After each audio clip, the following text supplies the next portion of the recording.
Doing an Osamu Tezuka marathon is an overwhelming task to do. I can't cover all of his work. Therefore, I will review my 3 favorite work from the legendary mangaka. And that does not mean I dislike his other work. I love them. However, those 3 mean more to me on a sentimental level. The first Tezuka work I'll tackle is Dororo. I'll talk about the original 1969 anime, the manga, and the 2019 remake in that order because that is how I experienced the series throughout my life. Something interesting regarding the original anime's Laserdisc is that it's a late Laserdisc release. It came out in 1998 and my big brother bought it in 1999 as my high school graduation present. I know there is a VHS release for this series, but for the life of me, I can't find the tape's release date. As for this Laserdisc box, it's nothing special. Although I do love the character illustrations, I always love it when they include these.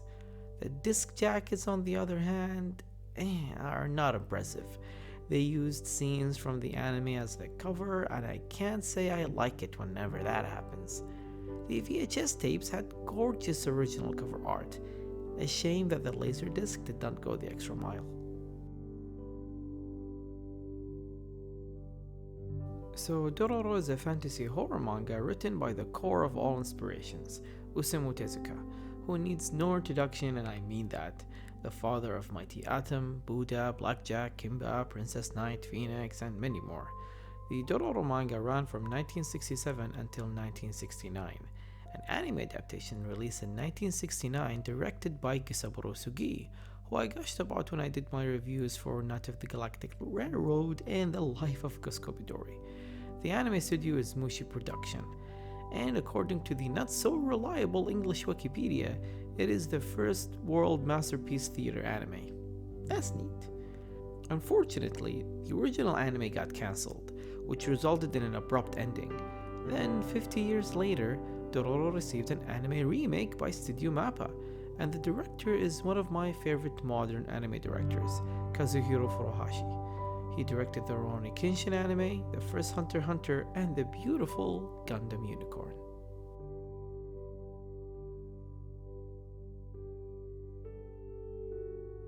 In the opening scene, you see Daigo Kigemitsu offering his son, who is soon to be born, to the 48 demons so that he can rule the land. They responded by scarring his forehead as a sign. The next morning, his son is born with 48 missing body parts, and Daigo is happy about it, calls him a monster, and tells the mother to throw him away. The story then jumps 15 years to a world consumed by the Onin War as we get introduced to the title character, Hyakkimaru, wandering through the wasteland of death and misery with his little dog Nuta. This mysterious swordsman seems to have a unique ability, like having swords attached to his body instead of hands. Then we immediately get introduced to the other title character, Dororo, an orphan child thief causing problems in the villages as he steals their weapons and food. The two distant heroes cross paths when they get attacked by a blob, water-looking demon. Hyakkimaru seems to be familiar with it and attacks it. This led to Dororo to follow Hyakkimaru, and he is not having it. So he decides to scare the little thief off by letting his fake eyeballs fall off. And it turns out that Hyakkimaru is the cursed child. To his surprise, that did not stop Dororo from running away. Hyakkimaru then explains Dororo his life, who raised him, and his main goal, and that is to defeat the 48 demons to reclaim his body. Thus, they venture into a vast journey together to search and kill them as they face a variety of different people and demons while testing the limits of their morality. If you can't tell already, I adore the story. I've seen this anime at least 20 times, and it is the reason why horrific imagery or stories doesn't affect me anymore. This world is harsh, filled with unsettling moments, it is divided beyond belief. The plot doesn't hold back when showing the ugliness of war, how humans can sink as low as rats, raids, backstabbing, destruction, all for the sake of food sometimes. The Onin War reduced people to an animalistic level of savagery. In spite of all that nihilism though, the story is written with optimistic innocence. Humanity still lurks through this sad world, and it is through the child characters. They are the only set of people that are reasonable as they see the world as it should be, with love and compassion. Their message doesn't always reach though, but they keep trying. As for the demons, they always give me that out of this world horror atmosphere every time they show up. They are evil, creepy, manipulators, and they love to laugh at people's misery. They possess people, animals, swords, walls, trees, almost everything. So it's always a surprise whenever the episode reveals what they take over. Sometimes it's justified why they possess certain things because the story never lets you forget that the demons are a reflection of humanity's evil side. No matter how twisted the monsters are, the plot doesn't waste time in telling the viewers that humans are as well. The themes are serious and go all the way, like classism in Dororo's origin story, a pacifist path of showing the use of swords. There is an episode that was hard for me to get through in my first viewing, which focused on dogfighting to shed light on animal cruelty. As a dog lover, it is still hard to watch, and I appreciate the show for doing that. The anime is structured episodically with an effective Monster of the Week formula. There is a progression with the defeat of every demon.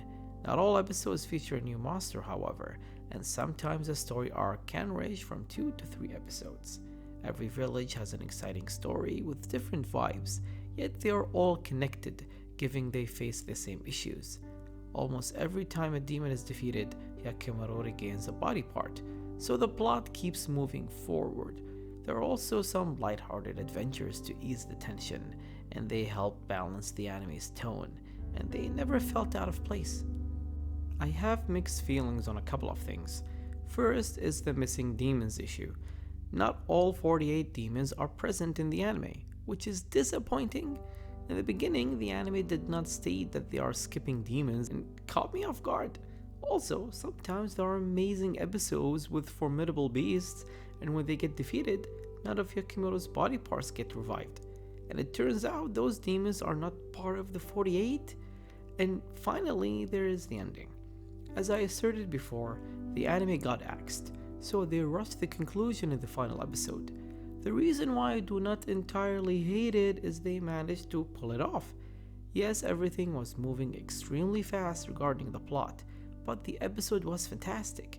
It was emotional, upsetting, action-packed, loaded with unexpected moments, with a bittersweet ending. I wish the studio at least had 2 episodes for the final arc, but I am happy for what we got.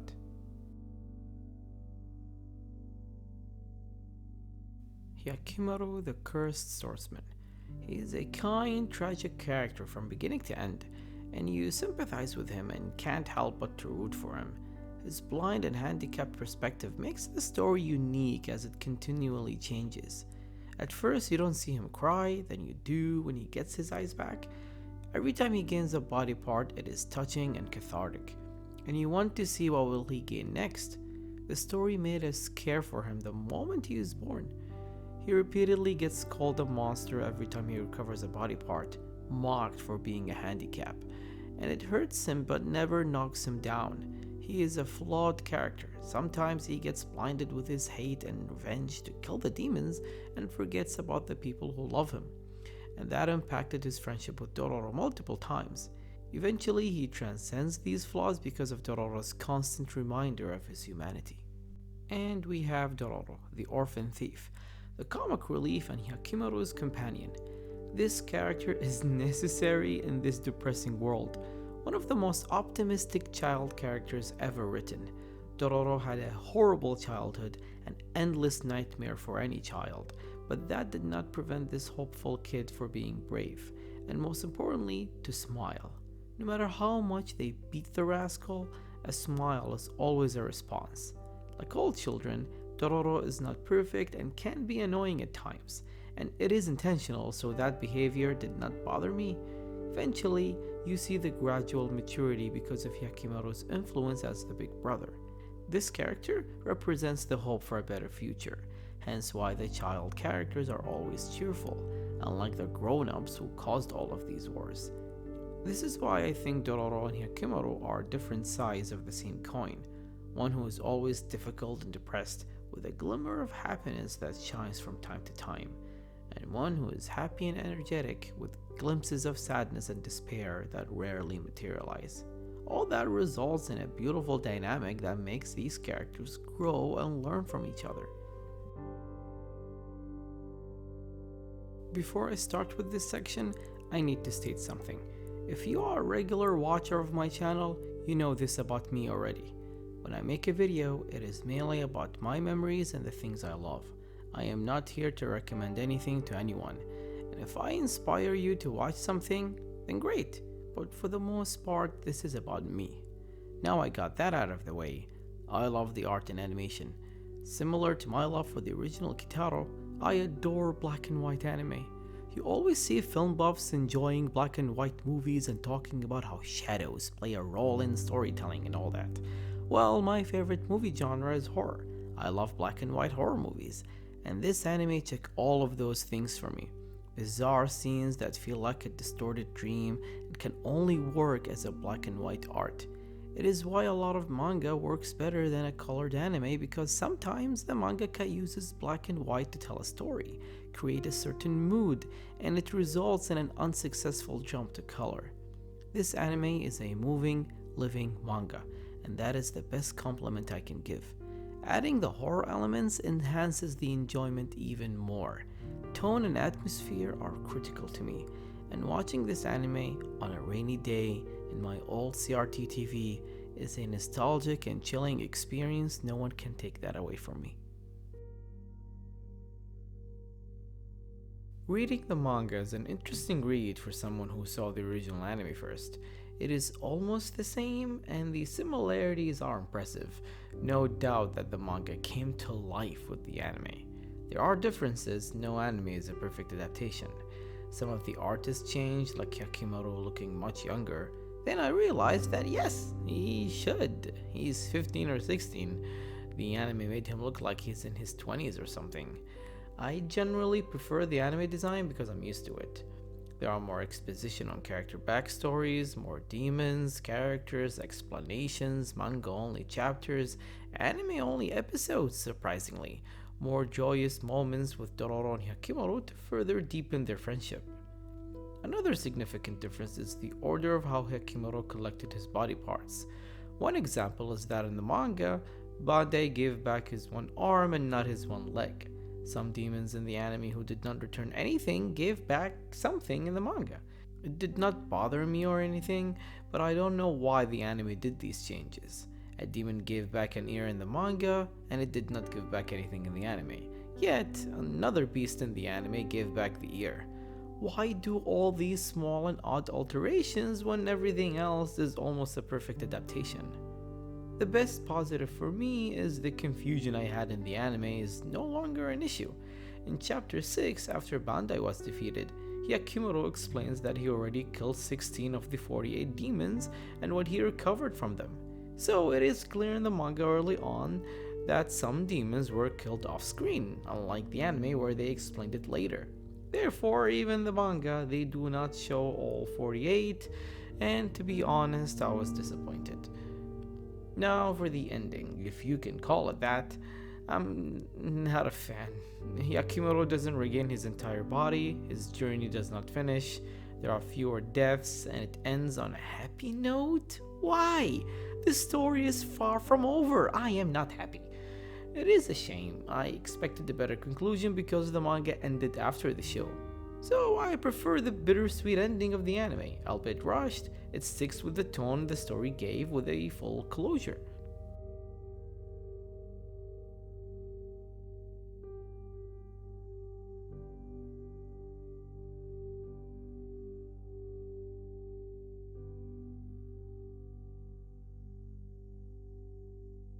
The remake.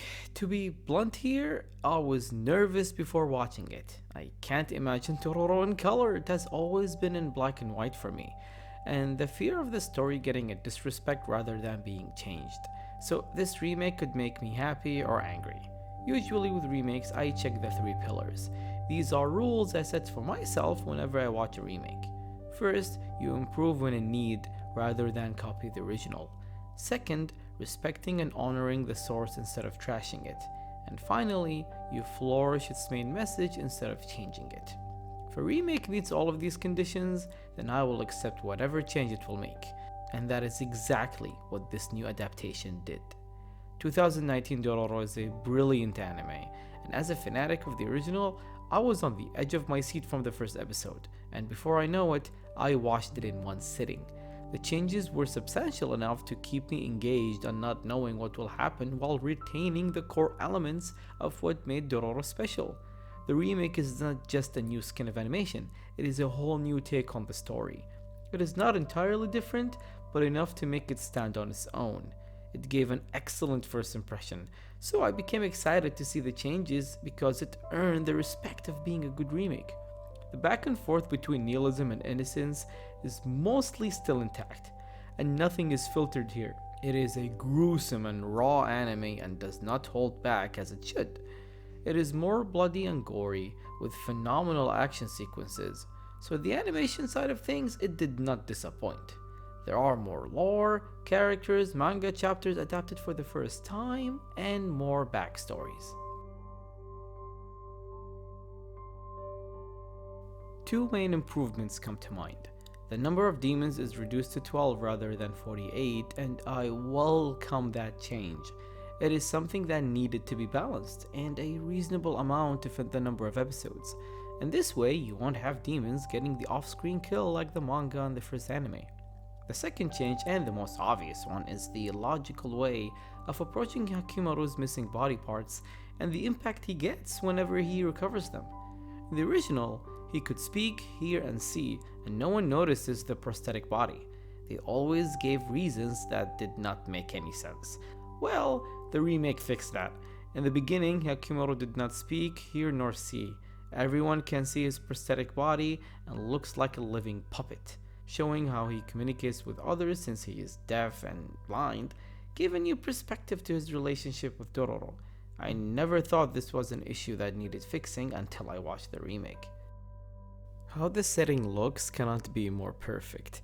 It has that water painting touch, so it is colorful but doesn't go entirely generic digital wise. It feels old school with a modern element. It's as if the studio is speaking through me when making this anime. There are these flashback episodes where it is some form of black and white and red. The red is for blood, specific flowers, the sunset or sunrise, and it is beautifully artistic. Feels like a daunting, gloomy dream. It is everything I desire, and I wish the entire show is like that. But I'm in the minority here. But what is begging to be redeemed is the ending. My curiosity about how the studio will approach it never left my head because, in the past, one is incomplete and the other is rushed. With the remake, there is no excuse to do either of those, and I am happy to say that it is complete and not rushed. It is so perfect that it combines what happens in the manga's last chapter and the old anime to make an ending that is familiar, yet different and new. That way, the epilogue feels like it pays respect to what came before it while making it thrive more, and it is my favorite among all the Dororo endings. I have small issues and are mainly my personal bias. The character designs are not impressive for my taste. They look like a generic modern style anime. Leaving out Osamu Tezuka's iconic character designs is sacrilege to me. They show up during the first opening as an homage, but that's about it. I mean, modern Go Nagai adaptations still have his touch with a modern twist, and they could have done that here. The monster designs are astonishing, however, and have that Tezuka quality. I wish they did the same with the human characters. Another negative is that Hyakkimaru and Dororo are more developed in the original when it comes to their personalities. In the old anime, from the first episode, Dororo is a jerk and only thinks about stealing things, while Hyakkimaru is blinded with his goal and not caring for others. Then they slowly overcome these imperfections and become closer friends. Heck, Dororo is an entirely different person by the end compared to the first episode. In the remake, Dororo is a perfectly good individual from beginning to end. So from their first encounter, Hyakkimaru and Dororo got along without any issues between them. It is disappointing. I want their character development to be like a ladder. They start from the bottom and they go up as they defeat their inner demons. And that was only present in Hyakkimaru and not at all with Dororo. The original had that creepy, dreamlike aura I mentioned before. Scenes in the original were weird and off-putting, look so normal in the remake. As for the people, there is more good than they are wicked, and it is mainly just the soldiers and few townspeople.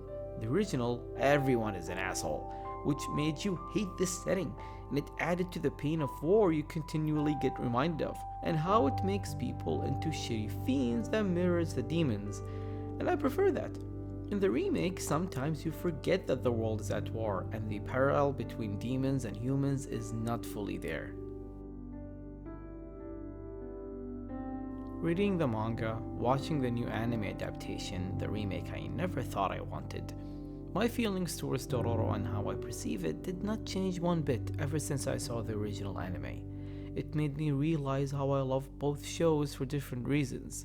If I crave amazing animation, better storytelling, I'll go with the remake, and if I want the tone and atmosphere, the original on a rainy day. The 60s series is a special case for me for personal reasons, as it makes me look back and see how amazing the relationship I had with my big brother. Dororo is a story that is not just ahead of its time, it is timeless. You witness what makes human beings unique, like motherhood, love, pride, hate, loss, and sadness, and how those things can break or make someone. Hyakkimaru's journey is something to look up to. He started from literally nothing to an unstoppable hero. That is why the main message I got from the story is that no matter how dark life gets, always remember one thing. If you are alive, you are not worthless.